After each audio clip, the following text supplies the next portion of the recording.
हर हर महादेव। नमस्कार प्रिय दर्शकों, आपका स्वागत है आपके अपने यूट्यूब चैनल पर। आज हम आपके लिए एक बहुत ही ज्ञानवर्धक और प्राचीन कहानी लेकर आए हैं, चारुलता की कहानी। अगर आप चैनल पर नए हैं तो चैनल को सब्सक्राइब कर लीजिए और वीडियो को पूरा एंड तक देखें, क्योंकि धार्मिक कहानी कथाओं को बीच में छोड़ देना ये किसी अनिष्ट की ओर इशारा करता है। प्रिय दर्शकों, धार्मिक कहानियों के सुनने का भी पुण्य फल होता है, जिसके फलस्वरूप घर में शांति और सुख समृद्धि की बहार सी आ जाती है। प्रिय दर्शकों, अगर आप वीडियो को लाइक करें और शेयर करें अगर वीडियो आपको पसंद आती है। प्रिय दर्शकों, चलिए आज की कथा को शुरू करते हैं। कहानी बहुत पुरानी है। कहानी चारुलता की है। चारुलता एक दासी होती है जो भगवान श्री राम और माता जानकी के कनक भवन, जो उनके शयन कक्ष था, उसका नाम कनक भवन था। उसमें वह रात को भगवान की सेवा में बीड़ा वादन किया करती थी।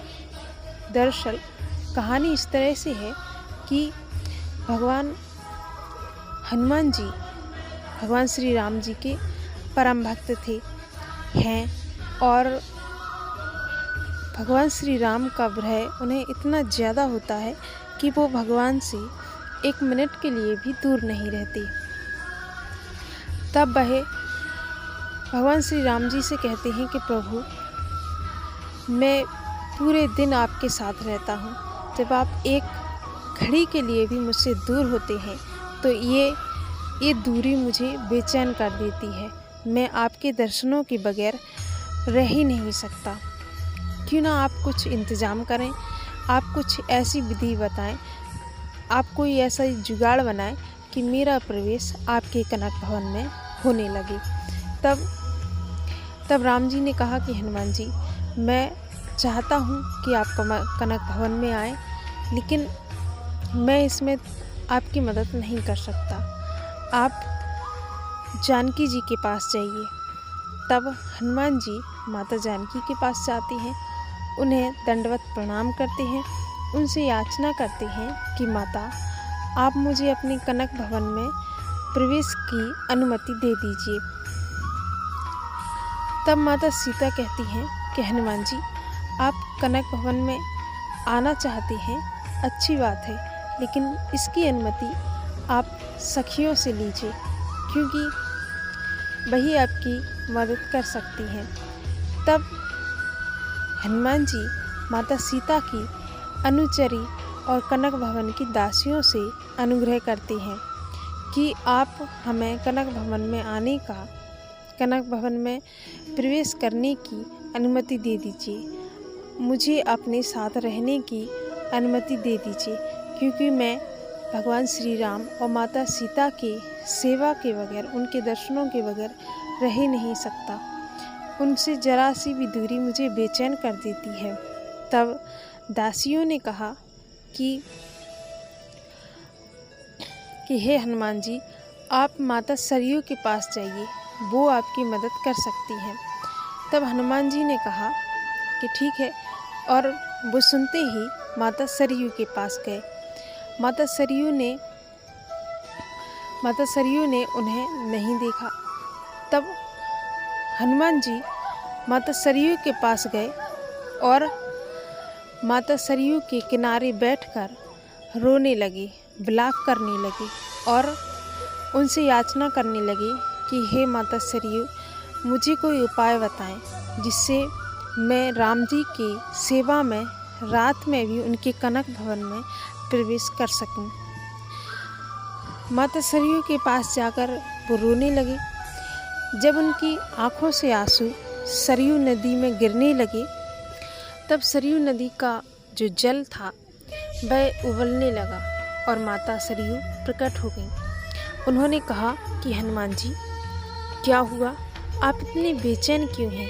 आप महाराज श्री राम जी के जो जगत के नियंता हैं, जगदाधार हैं, आप उनके परम सेवक हैं, उनके भक्त हैं, आप उनके बड़े प्रिय हैं, लाडले हैं। फिर आपको किस बात की चिंता है जिससे आप इतने बेचैन हो गए, और मैं आपकी क्या मदद कर सकती हूँ? तब हनुमान जी ने कहा कि हे माता सरयू,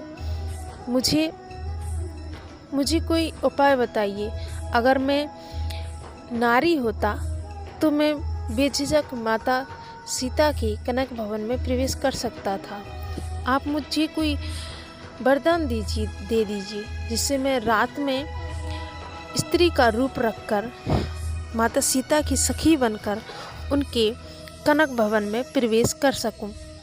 तब माता सरयू ने प्रसन्न होकर हनुमान जी को कहा कि हे हनुमान जी, आप दिन में हनुमान बनकर भगवान श्री राम के साथ साथ उनकी सेवा में तो रहते ही हैं। मैं आपको आशीर्वाद देती हूँ कि आप रात में भगवान श्री राम और माता जानकी के सेवा में उनकी अनुचरी सहचरी सखी बनकर उनके कनक भवन में प्रवेश कर सकती हैं और चारुलता नाम से आप प्रसिद्ध होंगी।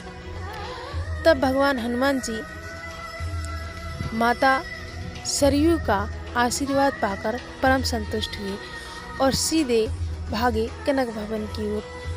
माता सरयू के आशीर्वाद से वो माता सीता के कनक भवन में बीड़ा वादन की सेवा करने लगे और चारुलता के नाम से प्रसिद्ध हुए।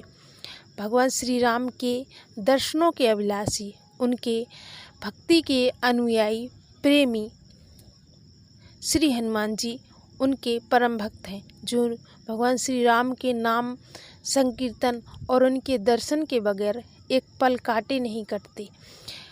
प्रिय दर्शकों, आज की कहानी आपको पसंद आई हो, वीडियो को लाइक कीजिए, शेयर कीजिए और प्रेम से कहिए जय सिया राम, जय श्रीमन नारायण।